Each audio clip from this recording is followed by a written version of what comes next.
Assalamualaikum warahmatullahi wabarakatuh.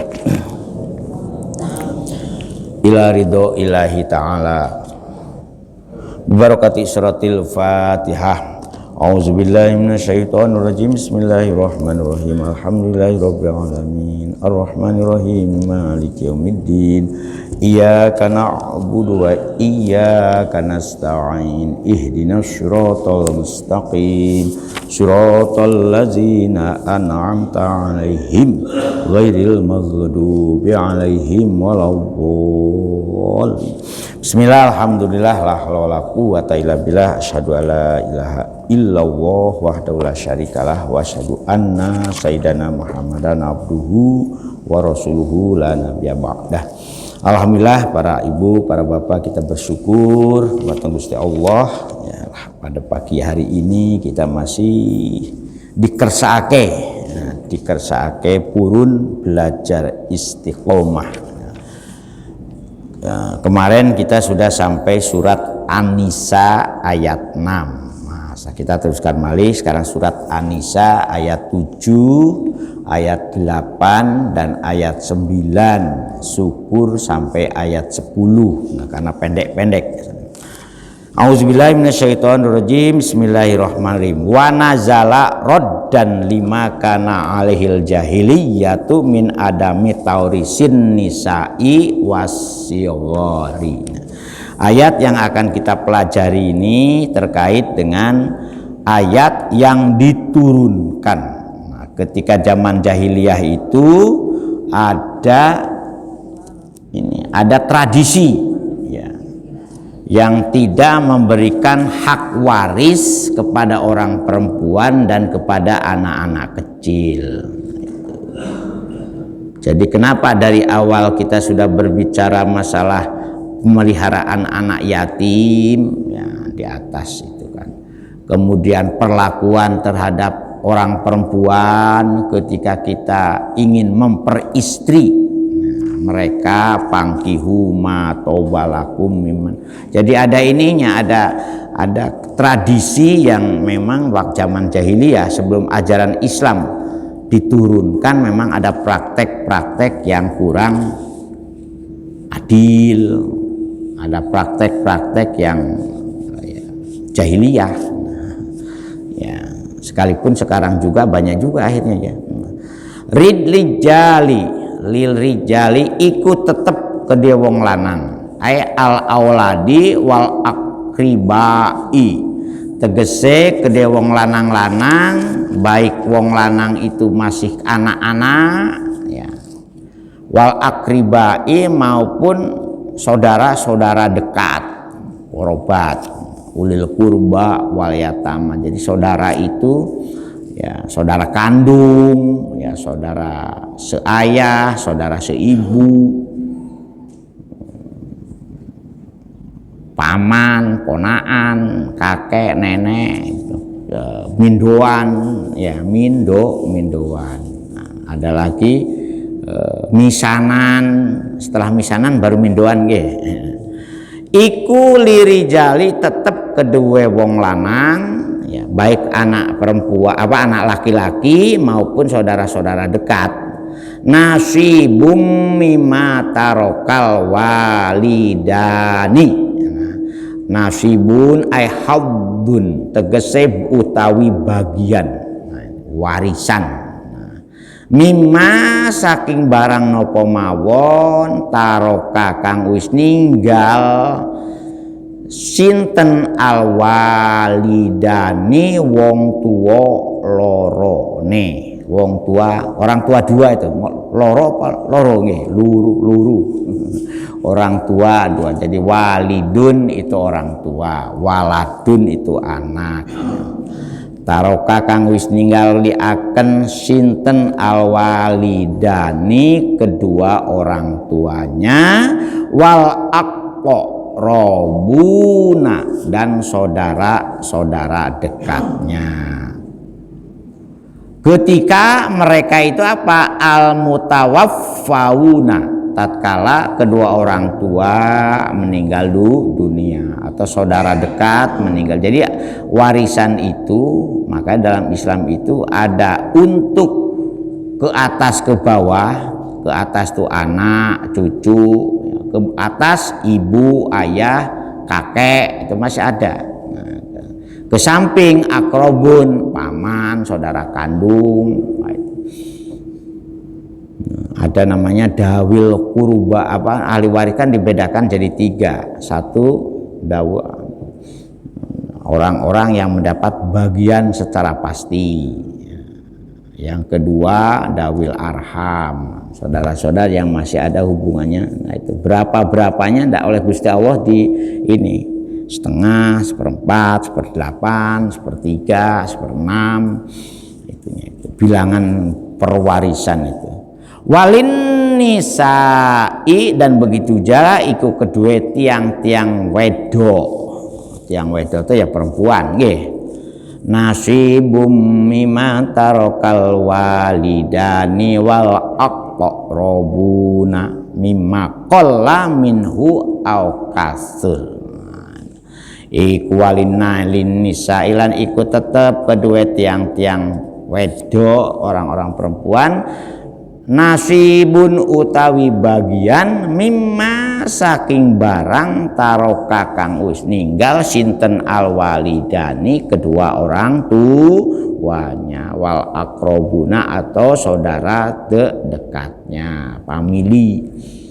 Makanya jadi kita itu harus cek dulu ahli waris itu, siapa yang berhak nerima waris. Kalau suaminya meninggal atau istrinya meninggal, lihat orang tua suami masih ada enggak, saudara kandung laki-lakinya. Nah, sebab nanti kalau masih ada, masih dapat bagian. Tapi kalau tidak, ada ininya, ada regulasinya. Nah, ada yang bisa menerima dan ada juga yang tidak bisa menerima. Saudara laki-laki berapa dengan saudara perempuan. Makanya kalau ada anak laki-laki lebih dari 1, boleh jadi menjadi hijab terhadap akrobun. Hijab itu penghalang. Hijab itu ada 2, hijab hirman dan beda agama. Nah itu juga tidak bisa menerima waris. Tahu-tahu anaknya murtad, keluar dari Islam, maka hak warisnya gugur.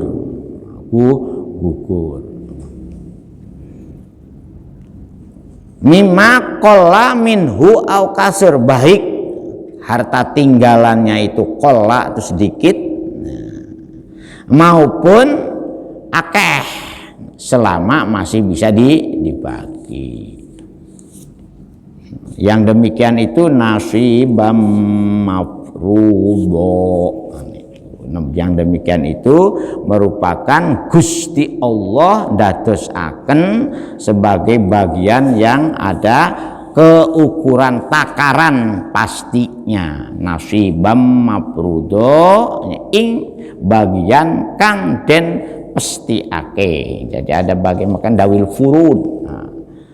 Dawil furud, ada istilah dawil furud. Orang-orang yang mempunyai bagian yang pasti, istri. Jadi ini kan ceritanya ketika zaman jahiliyah tuh gak ono istilah bagi-bagi waris itu, wes sapenake oleh ya katakan. Nah, ini bahkan ini istilahnya tuh ya, hawak itu ingin menangi dewe-dewe, iki bagianku sing akeh. Maktu'an bitaslimihi ilaihim, tafsirannya itu. Jadi nasibam mafruḍo itu pemahaman lebih konkretnya maktu'an, sesuatu yang pasti ya, supaya apa?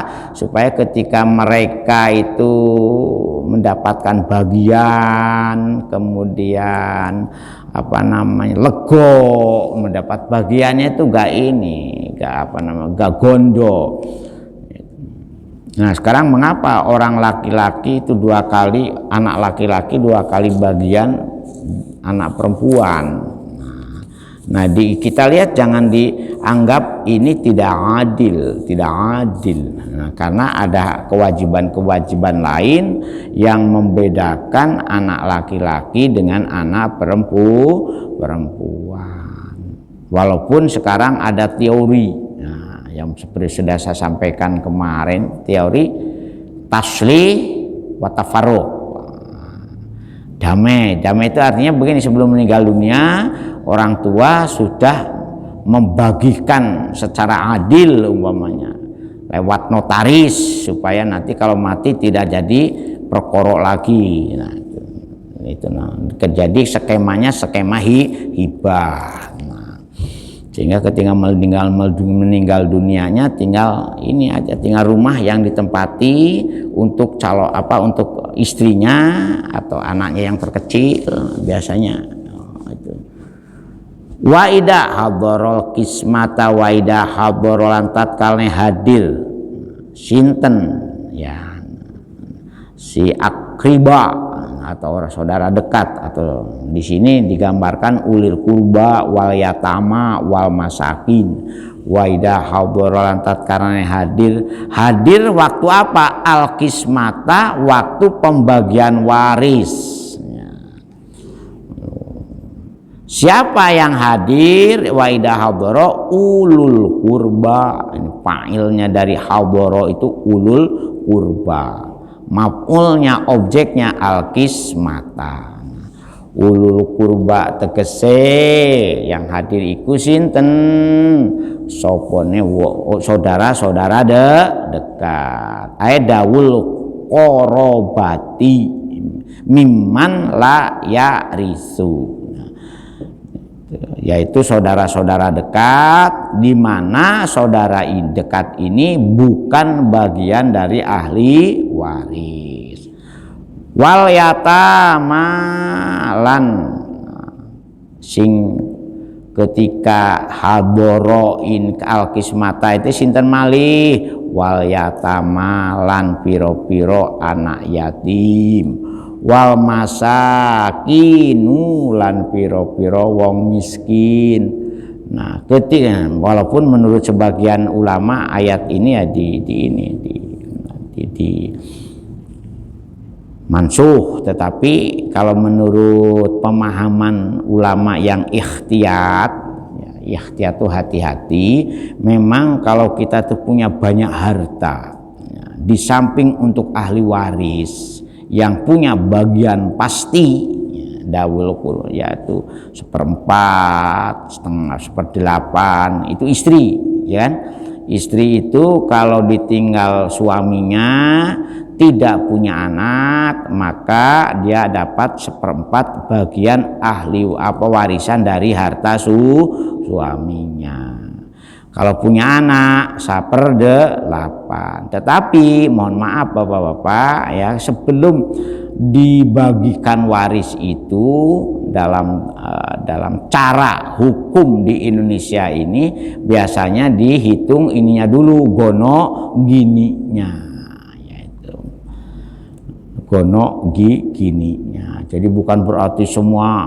Jadi hak-hak istri itu diperhitungkan Pak. Kalau penambahan asetnya itu ketika sudah berumah tangga. Terus yang kedua, dikeluarkan dulu harta bawaan istri. Nah, itu sebab harta bawaan istri itu tidak menjadi hak waris dari suaminya. Jadi kalau ibu-ibu karena sudah kaya raya nikah, aset ibu ini kalau dihitung 1 triliun umpama ya. Setelah nikah baru dengan suaminya ini beli rumah bareng, beli rumahnya bareng. Tambah ekonominya tambah asetnya itu bertambah, jadi dihitung. Yang 1 triliun dikeluarkan dulu Pak, nggak boleh itu dijadikan hak waris dari suaminya. Nah, berbeda dengan harta suami. Nah, ini di sini Bu. Itu kalau harta suami harta bawaan maupun harta yang diperoleh setelah berumah tangga itu menjadi aset suami, tidak termasuk harta yang harus dipisahkan gono gini. Itu ada itunya, itu nanti ada cara itunya, ada cara mengkalkulasinya itu. Nah ini hati-hati. Nah makanya bersyukur bapak-bapak kalau ibunya itu oleh istri, atau warisan istri dapat warisan dari orang tuanya si istri. Nah itu tetap menjadi hak milik si istri, walaupun dapat warisannya sudah berumah tangga umpamanya. Itu hati-hati, itu jangan hak perempuan. Disitulah keistimewaan ajaran Islam memposisikan asetnya istri.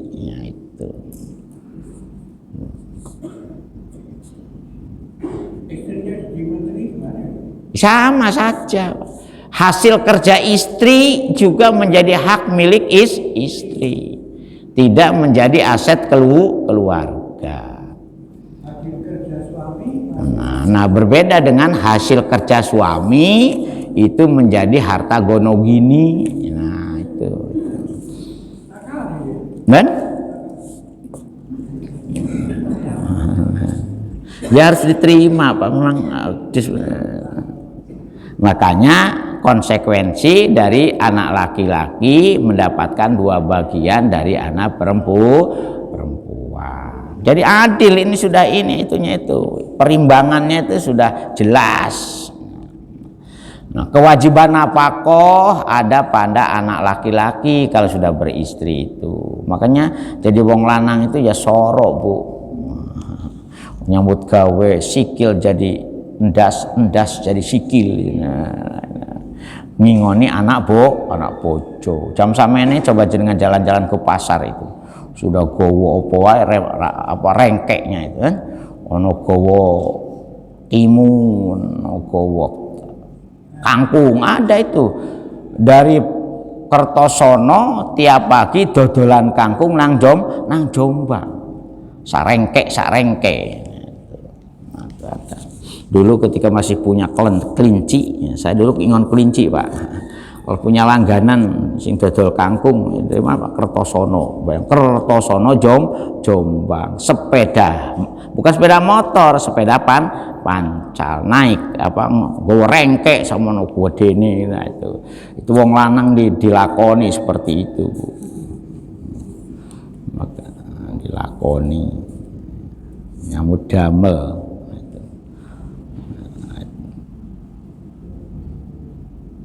Jadi kalau parzuquhum minhu syai'an qoblal qismati, kalau bisa itu ya di WIC ya, artinya diberi diberi santunan dulu kepada anak yatim, kepada orang miskin. Jadi supaya inilah uang dengar lah kalau baginya ya, bagian uang lihat tuh. Boleh itu Pak, boleh. Waqulu, nah lan ngomong sira ayuhal aulia, he para wali, lahum, nah kepada mereka di sini siapa? Idza kanal warosatu sigharon, lahum kepada mereka ahli waris, di mana ahli warisnya masih kecil. Jadi ayat ini sampai ayat 10 ini itu masih mengokohkan ayat sebelumnya ketika panjenengan ngopeni anak yatim sing duwe warisan. Nah, di samping kepada ahli waris kalau memang mau, sebab kalau sudah bagi moso akurek nah contohnya lagi kalau jenengan punya anak angkat. Anak angkat itu kan bukan ahli waris dalam Islam. Dalam Islam tidak ada tabani, tidak ada memposisikan anak angkat sebagai anak kandung, nggak ada. Makanya hati-hati Bu, kalau ngangkat anak perempuan yang tidak ada hubungan mahramnya, bisa jadi nanti itu dipek bapak angkate kan kacau itu kan.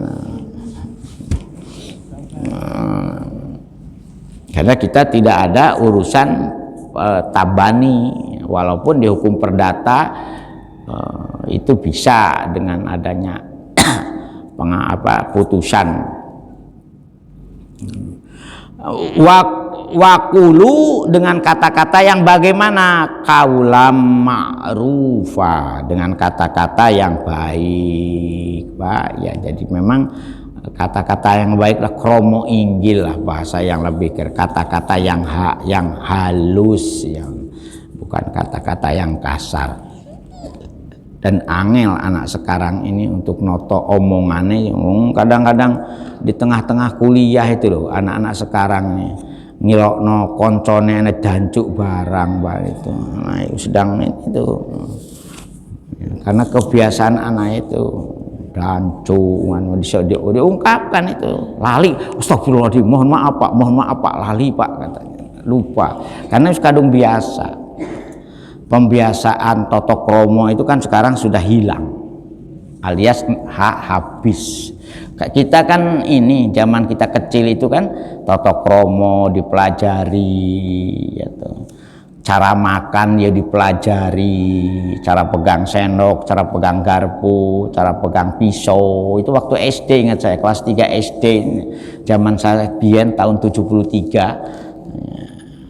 Itu dipelajari bahasa kepada orang tua seperti apa, kepada halusnya itu. Ada kromo inggil seperti panjenengan di sini, dahar itu kan halus nggih, monggo dahar. Tapi kalau kepada orang Sunda jangan mengatakan monggo dahar, itu kasar Bu, dahar itu Pak.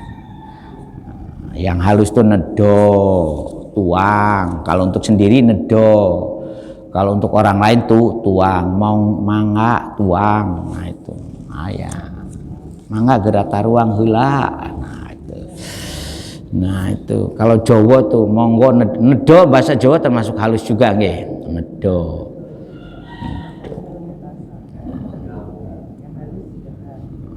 Dahar halus, bahasa Jawa. Bahasa Sunda dahar itu kasar. Angel anak sekarang tuh, bahkan di rumahnya kadung terbiasa bahasa Indonesia, ya bahasa Jawa no dilalek no. Makanya ketika pelajaran bahasa Jawa, padahal bahasa Jawa itu calon bahasa internasional loh Pak. Dengan itu nanti kalau Perang Dunia Ketiga benar-benar terjadi menurut Hikmanto Juwana itu ahli hubungan internasional dari Universitas Indonesia itu, kalau perang Israel dengan Palestina ini tidak berhenti-berhenti dan ternyata yang membela Israel banyak, maka yang terjadi katanya Hikmanto, Perang Dunia Ketiga. Nah, ini kalau Soviet ikut membela Palestina, kemudian Soviet, Iran, nah itu dengan Turki katanya, nah itu akan terjadi perang dunia katanya para pengamat. Tapi mudah-mudahan ojo sampai, mudah-mudahan kita nyuwun Gusti Allah semoga segera berakhir penderitaannya orang-orang rakyat Palestina. Yang meninggal dunia sudah berapa itu, puluhan ribu sudah.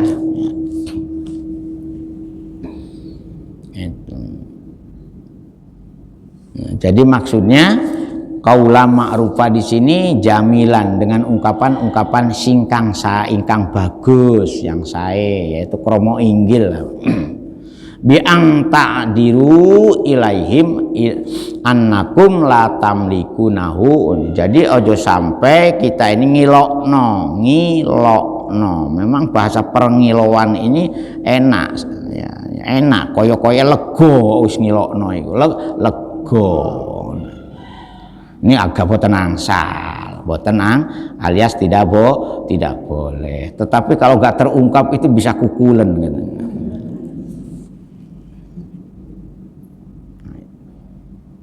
Nah, itu ayat yang ke-7 ngoten nggih. Nah, menurut beberapa sahabat, yakni masalah ayat ini, masalah bagaimana kita memberi kepada bukan ahli waris di saat pembagian waris, kalau memang sing duwe warisane wakeh, itu hukumnya perintah sunnah saja. Ya apa iki sing enak. Nah, tetapi dalam pembagian waris itu perlu diingat juga bayar utang, Bapak-bapak nggih. Satu, hutangnya kepada Gusti Allah dan hutangnya kepada sesama manusia. Hutang kepada Gusti Allah itu apa? Hubungan dengan zakat. Imam Syafi'i itu mengharamkan harta warisan yang tidak dibayar zakatnya. Haram Pak, dibagikan dulu itu. Yang kedua, hutang sebagaimana yang ditanyakan kemarin, hakul adami, hutang kepada saudara-saudaranya, kepada temannya. Nah, bagaimana hutang ke bank? Nah, biasanya diasuransikan Bu, ya. Begitu meninggal dunia biasanya bebas asuransi. Saya juga di koperasi UIN Sunan Ampel diasuransikan. Nah, itu. Jadi yang hutang itu sehingga tidak membebani ahli warisnya. Kalau gak diasuransikan kasihan, baru dapat cicilan 5 bulan tahu-tahu meninggal dunia umpamanya kamu. Sedangkan pinjamannya itu 3 tahun atau sampai 5 tahun umpama, kan 60 bulan dah. 36 bulan potong cicilan 1 bulan. Kalau nyicil sepeda sekarang nih Pak, bisa ada bonus apa? Potong cicilan 1 bulan. Makanya akhirnya berlomba-lomba ngeridit sepeda. Akhirnya jalanan macet. Kendaraan umum tidak laku kan ini. Padahal kalau kendaraan umum laku lagi, insya Allah kemacetan itu tidak full sepeda itu luar biasa. Kalau berangkat dari sini ke UIN saja itu sudah jam-jam 7:30. Waduh, itu di mana, di Injoko itu sampai macetnya minta ampun. Ngoten nggih. Nih, jadi ada perintah ini hubungannya dengan kewelasan. Jadi boleh. Nah, kecuali seperti kemarin ada pertanyaan, boleh enggak sebelum diwariskan umpama dicuil untuk diwakafkan disodakohkan, itu boleh Pak. Kalau memang belum dibagi, diniatkan kepada siapa? Kepada orang yang mewarisi. Nah, umpamanya saya ibu-ibu tadi suaminya meninggalkan harta 10 triliun tapi hasil korupsi, nggak boleh, supaya bisa bebas. Alhamdulillahirrahmanirrahim. Apa jawab Ibu kalau sing wahing? Dijawab lagi, yahdikumullah wa yuslih balakum. Itu hal-hal seperti itu kalau sudah terbiasa itu otomatis.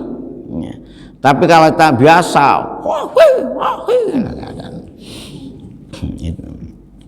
wal yakhshal ladina taraku min khalfihim dzurriyyatan di'afa. Wal yakhshal ladina taraku min khalfihim, wal yakhsha lan becio khawatir. Ail yakhaf tegasna. Kepada siapa? Kepada anak-anak kita kalau nanti ditinggal meninggal dunia. Siapa yang yakhsha? Alladina law taraku min khalfihim dzurriyyatan di'afa. Wal yakhsalan becio, hendaklah kalian, hei orang-orang yang mau meninggal dunia, maunya kan aladina wong-wong lau taroku, seandainya si aladina niki meninggalkan aikorobu ayat ruku, ketika kita ini dekat-dekat menjelang meninggal dunia.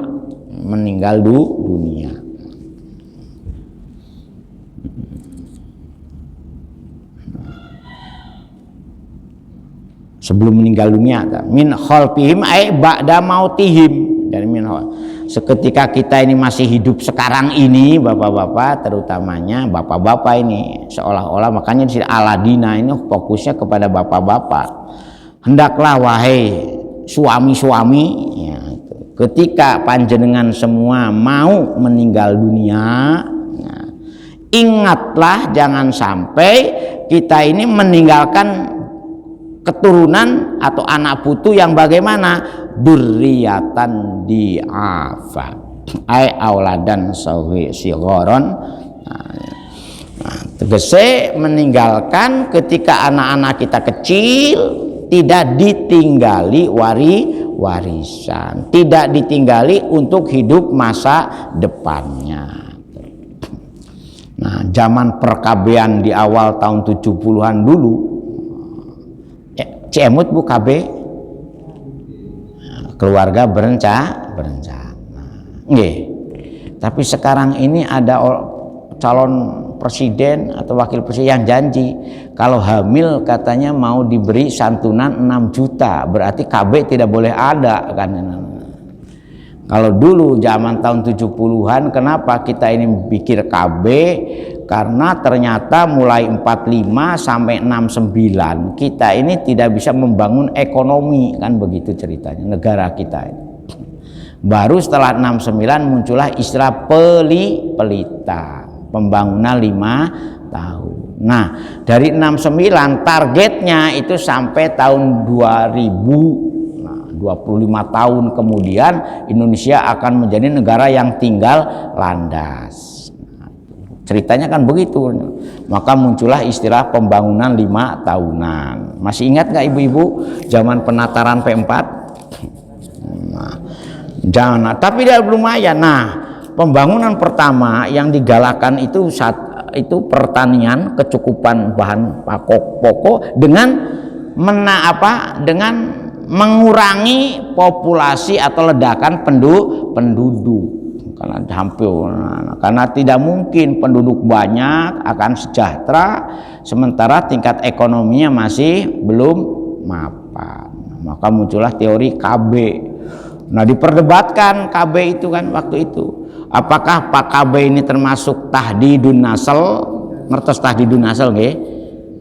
Artinya membunuh masa keturunan. Kan nggak boleh gitu. Ada lagi mengatakan IKB itu bukan bukan tahdidun nasl tapi tandimun nasl, makanya namanya family planning, perencanaan keluarga. Nah, ayat ini itu dijadikan oleh para ulama saat itu sebagai landasan nas kebolehannya kita berKB. Nah, maka muncullah istilah kontrasepsi. Wah, macam-macam kan. Nah, alat-alat kontrasepsi. Masih ingat nggak Bu? Nah, ada kondom, kemudian ada spiral. Itu. Kemudian muncul teori lagi namanya vasektomi dan tubektomi. Geger lagi. Bagaimana vasektomi dan tubektomi? Atau bisa nggak dijadikan alat kontrasepsi? Nah, ayat ini dulu alasannya. Nah ini. Tapi sekarang ini sepertinya suara perkabean itu sudah hilang Bu ya. Tidak didengungkan lagi. Masih ada nggak ini dari? Nah, alasan yang kedua, KB itu boleh ada istilah azal, Pak. Ini Pak Yahya. Pernah dengar kata azal, Pak Yahya? Ngertos nggih? Ya, kalau ngertos gak usah diteruskan. Azal. Karena ada hadis yang berhubungan dengan azal. Pernah saya nulis makalah itu dulu. Bagaimana istilah perkabean dalam Islam, family planning. Kalau memang tujuannya tandimun nasl, maka hukumnya mubah, boleh. Apalagi dikaitkan dengan bagaimana supaya pembangunan ini betul. Maka muncullah istilah trilogi pembangunan. Masih ingat nggak Bu istilah trilogi? Apa saja Bu trilogi itu? Satu, stabilitas yang mantap, ya kan? Yang kedua, pertumbuhan ekonomi. Yang ketiga, pemerataan ekonomi.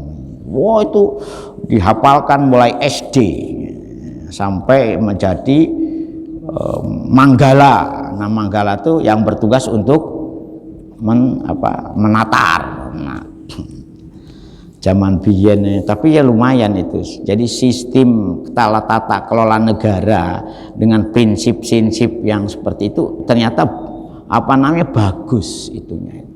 Maka muncullah istilah wawasan Nusantara, ya kan itu. Sekarang anak sekarang kan nggak ngerti wawasan Nusantara itu. Bagaimana?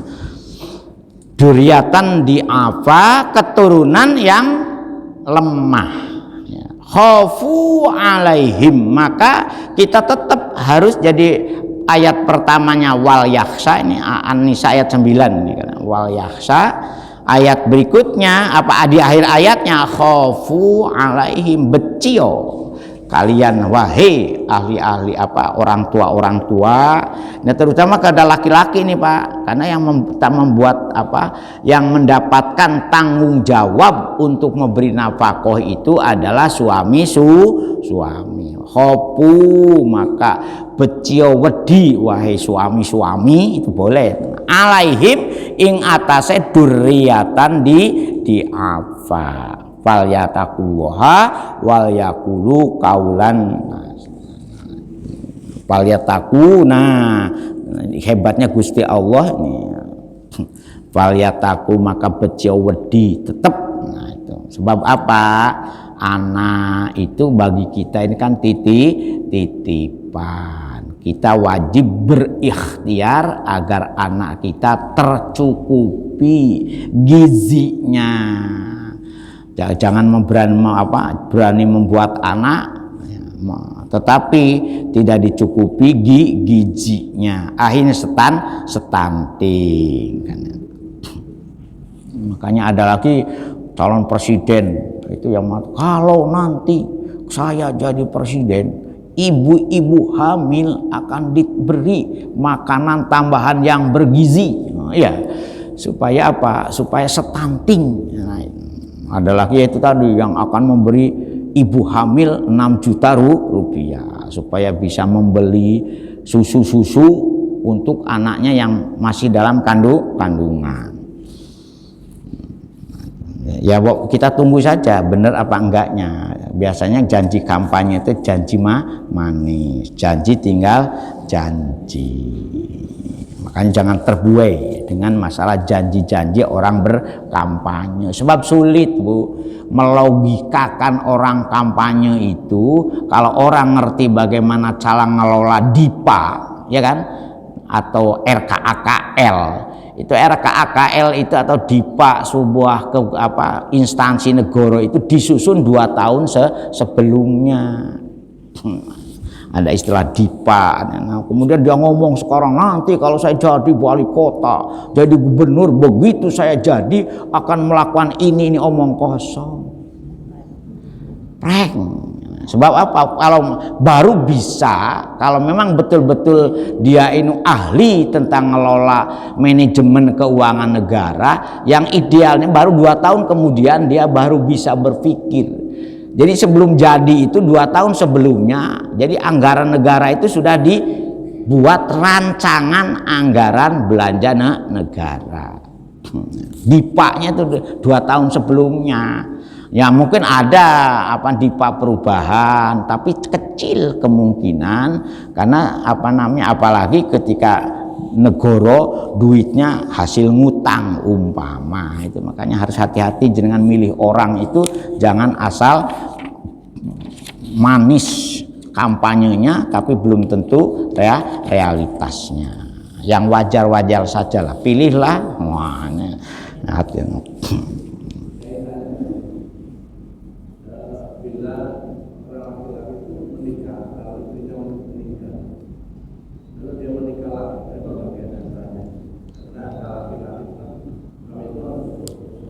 Ya bagus. Nah kalau bapak ditinggal istri meninggal, sebelum kawin lagi, tolong bagi dulu untuk ahli warisnya. Ya itu dibagi dulu secara adil, sesuai dengan bagian-bagian yang ditentukan menurut coro agama.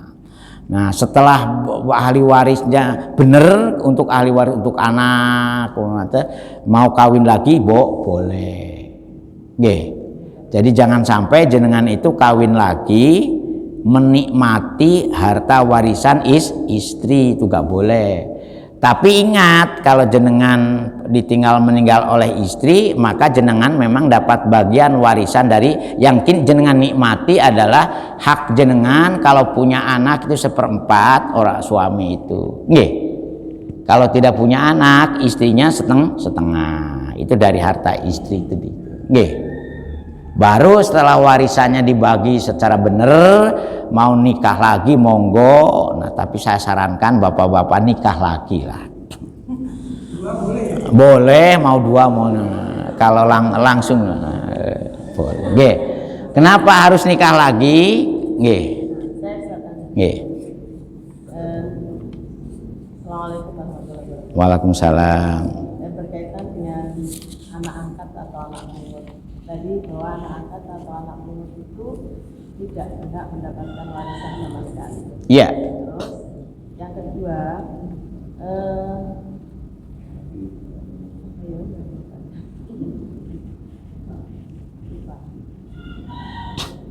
kedua, apakah ikatan orang tua yang anak angkatnya itu lain jenis itu pergaulannya tidak sebebas dengan anak kita sendiri? Suatu misal seperti ini, saya misalnya punya anak angkat laki-laki, karena mulai kecil sudah kita pungut, kita timang-timang, kita sayang-sayang, kemudian di masa dewasa misal kita ini saling, itu apakah tidak boleh cium tangan, dikasih pipi seperti itu, Ustaz? Nah ini bagus. Jadi tak terusan kenapa? Jadi Pak ya, yang penting jenengan kalau mau nikah lagi tolong hak waris anak-anak jenengan ya itu betul-betul diperhatikan. Atau boleh jadi ibunya si istri masih ada, itu punya hak waris juga, atau bapaknya, atau saudara kandung si istri. Kalau kebetulan jenengan tidak punya anak laki-laki, ada kemungkinan masih dapat. Nah setelah warisan-warisnya dibagi secara benar, nah baru jenengan nikmati warisan jenengan dari istri, ya kemudian jenengan nikah lagi. Nah itu. Nah terkait dengan anak angkat, memang dalam Islam itu tidak ada penstatusan anak pungut menjadi anak beneran, tetap dispos.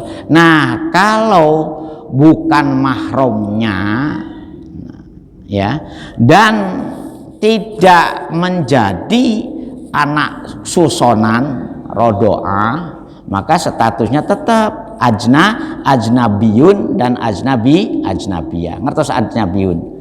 Orang laki-laki yang bukan mahramnya. Nah,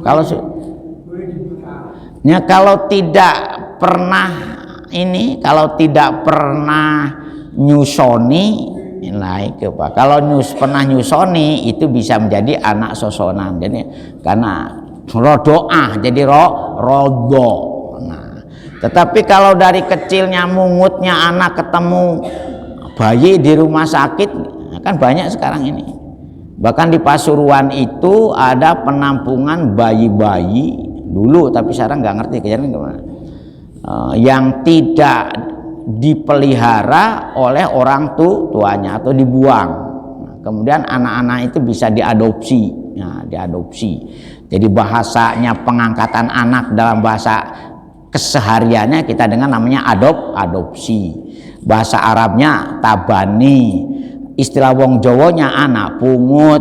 Nah, jadi statusnya tetap ajnabiyun Bu atau ajnabiyah. Makanya kalau sudah dewasa ya jangan samakan perlakuannya seperti anaknya sendiri. Ada batasan-batasan pergaulan antara ajnabiyah dan ajnabiyin, kecuali kalau masih ada hubungan mahram, hubungan yang tidak boleh dinikah. Ngoten Bu nggih, hati-hati ya. Nah, sedikit. Nah, bagaimana kasih sayangnya? Boleh Pak, kita memberi kasih sayang, perlakuan yang wajar. Tetapi kalau ada anak pungut dan anak angkatnya, kewajaran kepada anak sendiri jangan sampai dikalahkan dengan kewajaran dengan anak pungut. Bismillah Bu, monggo. Yang ketiga, bagaimana orang tua angkat yang menyembunyikan orang tua dari anak itu sendiri sampai dia nggak tahu siapakah orang tuanya sendiri. Juga boleh dalam Islam itu Bu, karena kita tidak boleh menstatuskan anak itu jadi anak sendiri. Jadi tetap harus tahu orang tuanya. Dia terkena kewajiban birrul walidaini. Nah itu karena nggak tahu ngaji, makanya butuhnya ngaji itu di situ. Butuhnya ngerti coro yang benar dalam hidup beragama, baik dalam keluarga, memperlakukan anak, memperlakukan istri, memperlakukan suami. Ada regulasinya, ada konstitusinya, dan tidak boleh sak karepe. Ngoten nggih. Memang hukum Islam ini berbeda dengan hukum perdata Eropa. Memang dalam hukum perdata statusnya diakui seperti statusnya anak beneran. Ngoten nggih.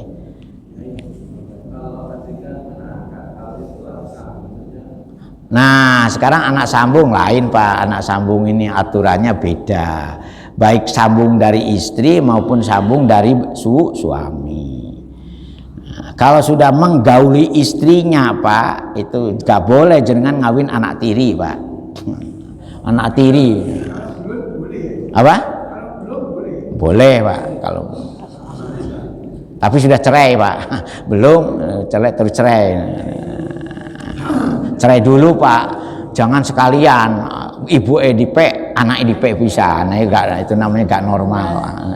11-12 katanya.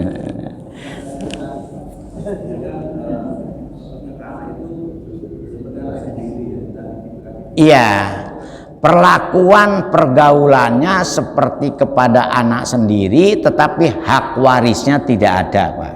Nah, itu bedanya di situ. Itu masalah anak tiri.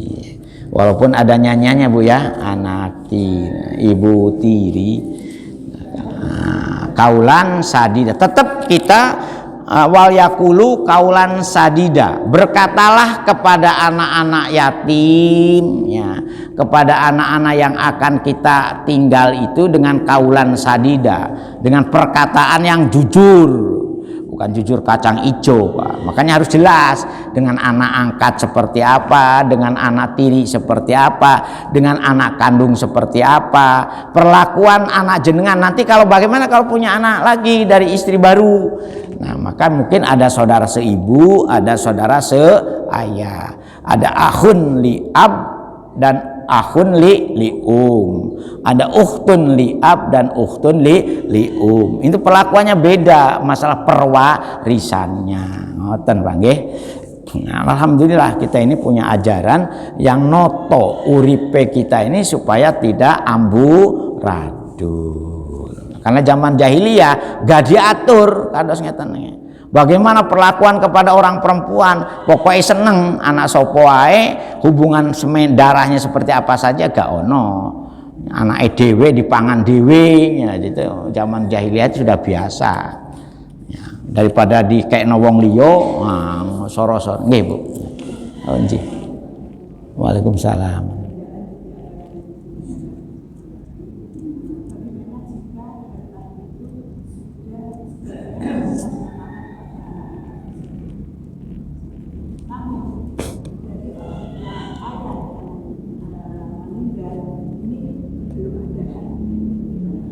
Nah, itu bisa batal, Bu.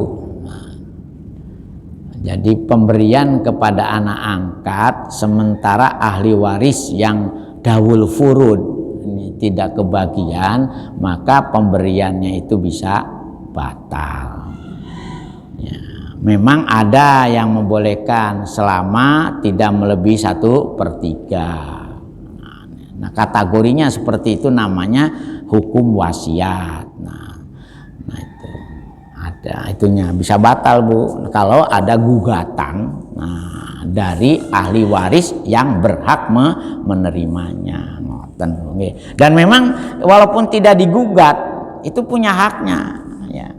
Nah, sekarang kan sudah ramai itu gugatan perwarisan itu, makanya jangan harus hati-hati masalah perwarisan itu. Sebab kalau sudah nanti diputuskan oleh pengadilan agama, nah itu sebab urusan waris itu pengadilannya ke pengadilan agama. Kompetensi absolut pengadilan misalkan ada 4.